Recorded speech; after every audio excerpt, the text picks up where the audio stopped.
بسم الله الرحمن الرحيم. الرحمن علم القرآن خلق الإنسان علمه البيان.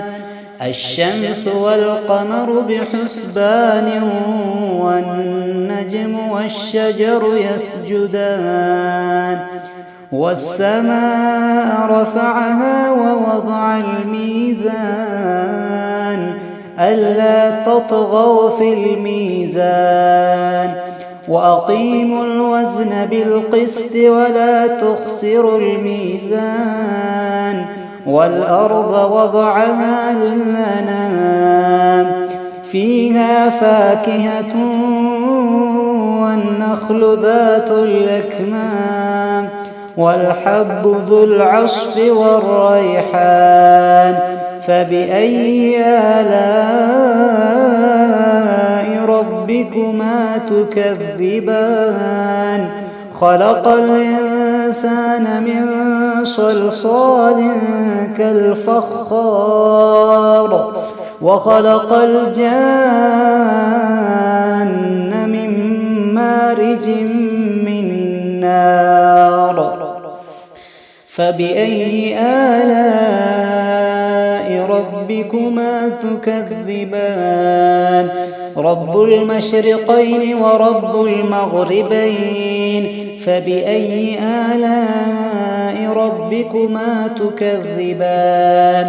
مرج البحرين يلتقيان بينهما برزخ لا يبغيان. فبأي آلاء ربكما تكذبان؟ يخرج منهما اللؤلؤ والمرجان. فبأي آلاء ربكما تكذبان؟ وله الجوار المنشآت في البحر كالأعلام.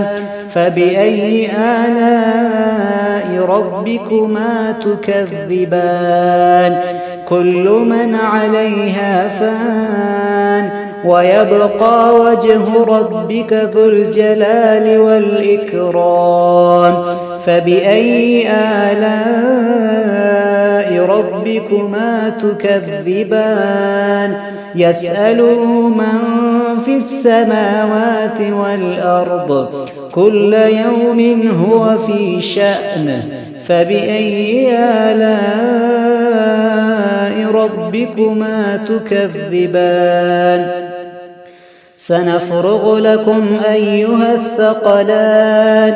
فبأي آلاء ربكما تكذبان؟ يا معشر الجن والإنس إن استطعتم أن تنفذوا من أقطار السماوات والأرض فانفذوا لا تنفذون إلا بسلطان. فبأي آلاء ربكما تكذبان؟ يرسل عليكما شواظ من نار ونحاس فلا تنتصران. فبأي آلاء ربكما تكذبان؟ فإذا انشقت السماء فكانت وردة كالدهان. فبأي آلاء ربكما تكذبان؟ فيومئذ لا يسأل عن ذنبه إنس ولا جان. فبأي آلاء ربكما تكذبان؟ يعرف المجرمون بسيماهم فيؤخذ بالنواصي والأقدام. فبأي آلاء ربكما تكذبان؟ هذه جهنم التي يكذب بها المجرمون يطوفون بينها وبين حميم آن فبأي آلاء ربكما تكذبان ولمن خاف مقام ربه جنتان فبأي آلاء ربكما تكذبان ذواتا أفنان فبأي آلاء ربكما تكذبان فيهما عينان تجريان فبأي آلاء ربكما تكذبان فيهما من كل فاكهة زوجان فبأي آلاء ربكما تكذبان متكئين على فرش بطائنها من استبرق وجنى الجنتين دان فبأي آلاء ربكما تكذبان فيهن قاصرات الطرف لم يطمثهن إنس قبلهم ولا جان فبأي آلاء ربكما تكذبان كأنهن الياقوت والمرجان فبأي آلاء ربكما تكذبان هل جزاء الإحسان إلا الإحسان فبأي آلاء ربكما تكذبان ومن دونهما جنتان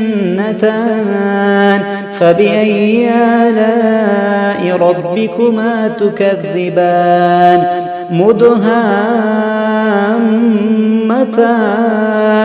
فبأي آلاء ربكما تكذبان فيهما عينان نضاختان فبأي آلاء ربكما تكذبان فيهما فاكهة ونخل ورمان فبأي آلاء ربكما تكذبان فيهن خيرات حسان فبأي آلاء ربكما تكذبان حور مقصورات في الخيام فبأي آلاء ربكما تكذبان لم يطمثهن إنس قبلهم ولا جان فبأي آلاء ربكما تكذبان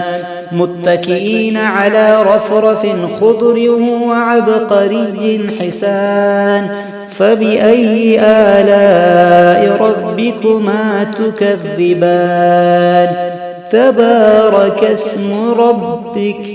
تبارك اسم ربك ذي الجلال والإكرام.